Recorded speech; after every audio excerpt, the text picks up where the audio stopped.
This is Paul Jagdman, and I welcome you to my Biblical Greek course.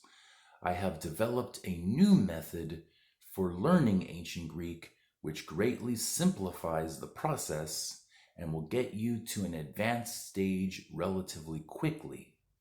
You will be learning the Koine Greek of the New Testament and also of the Septuagint, which is the ancient Greek translation of the Hebrew Scriptures. When I was a child, I was very interested in books. Well, I should say that I was a bit obsessed. In my teenage years, I really loved to hang out at the library. But of all the books, the one that was the most important to me was the Bible. This was because the Bible was the Word of God. I was also fascinated by the fact that there were many kinds of Christian churches, and each of them had its own unique understanding of Christianity. What I found problematic was that many of these churches had a specific translation of the Bible that was supposed to be better than the others, or even that the translation of the Bible used at a particular church was the only one that truly communicated God's Word. This, of course, led me to the question of how am I supposed to know which translation of the Bible can be trusted?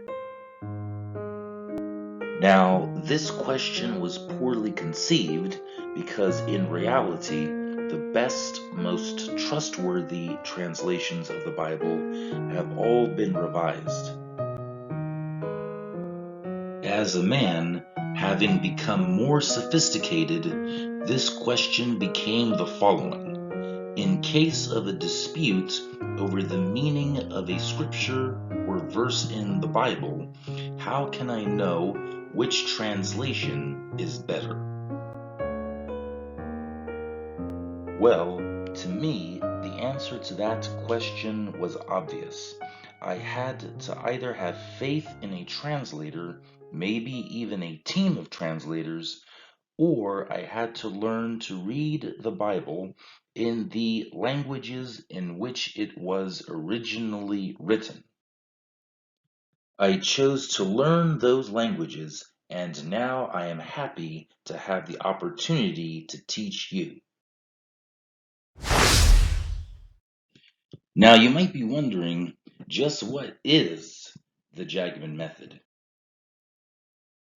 In order to understand my method, it's first necessary to understand what a case system is.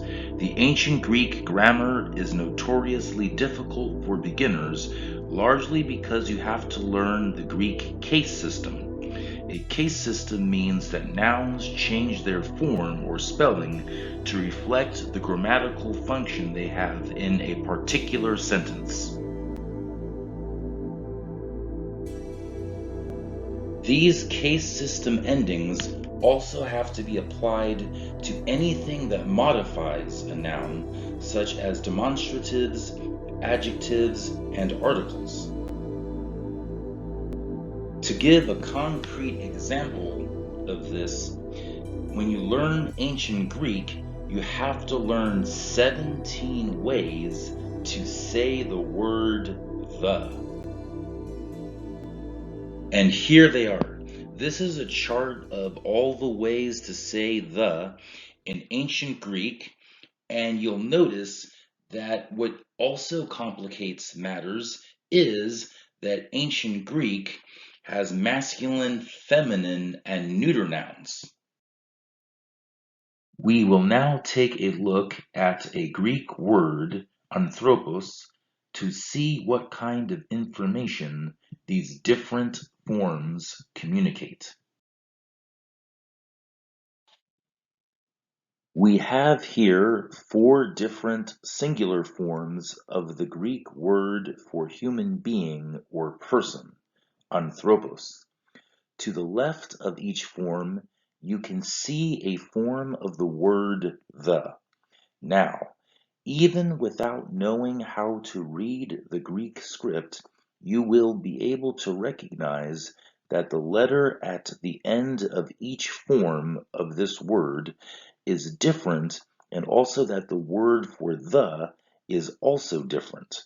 The most important thing to bear in mind is that when used in a sentence, these forms are not interchangeable.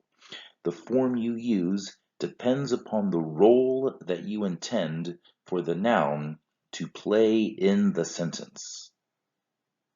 So, for example, the first form is only used if we are going to use the word anthropos as the subject of a sentence. If we translated the English sentence, "the person sees me," into ancient Greek, then this is the form we would use. But if anthropos was being used as a direct object, as in the sentence, "I see the person," then the second form is what would appear in the Greek translation. If, however, we wanted to communicate that the person was in possession of something, as in the sentence, "the person's house is big," then the third form here would have to be used. Finally, if the word anthropos is being used as an indirect object, as in the sentence, "I give the person water," then the final form would be found in the sentence.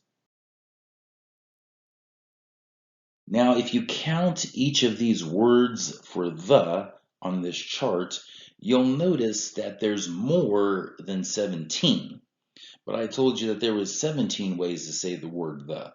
This introduces us to another problem with mastering this system. That problem is that although there are distinct masculine, feminine, and neuter forms for the word the, there are a number of forms that are common to two or more genders. This means that things can become tremendously confusing.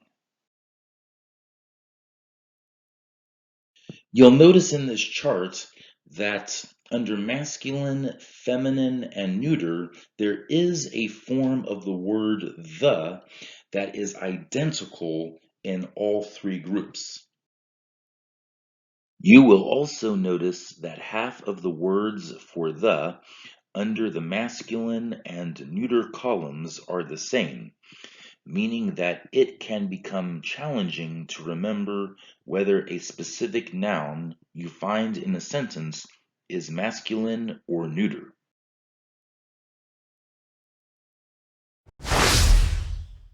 My solution to the challenge of the ancient Greek case system is to introduce the student to only one group of nouns of a single gender in both the beginning and intermediate levels.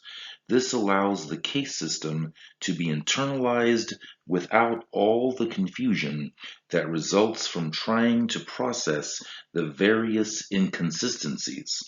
Once the use of the case system with one group of nouns has been mastered, the student will find that when introduced to the additional genders and forms, he or she will be able to learn them rather quickly. It's like learning to make pizza.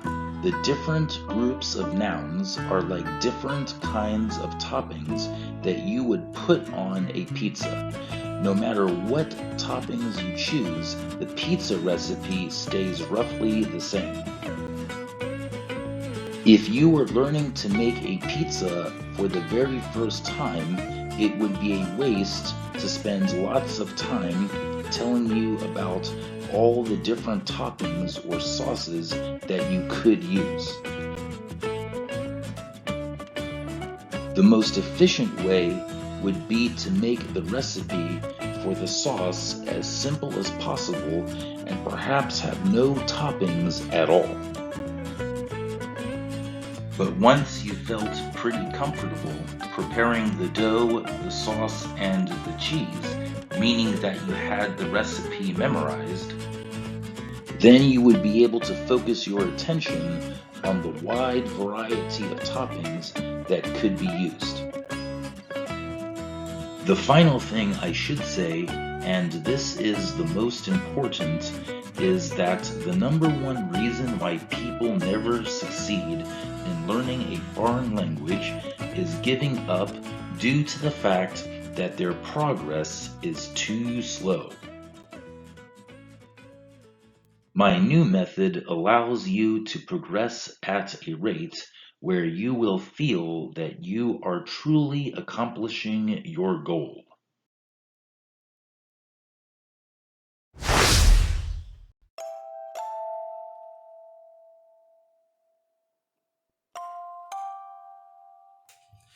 Hote emein nepios elalun hos nepios ephronun hos nepios elogidzomein hos nepios hote gegona aner katergeka tatu nepiu.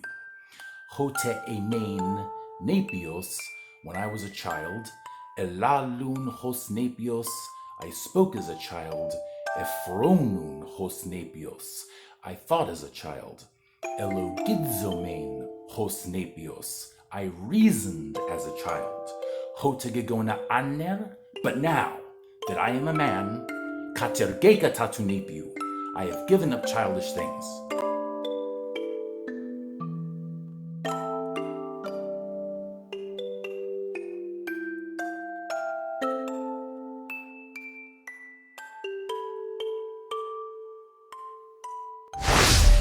In the next video, we will begin to learn the ancient Greek alphabet and sound system.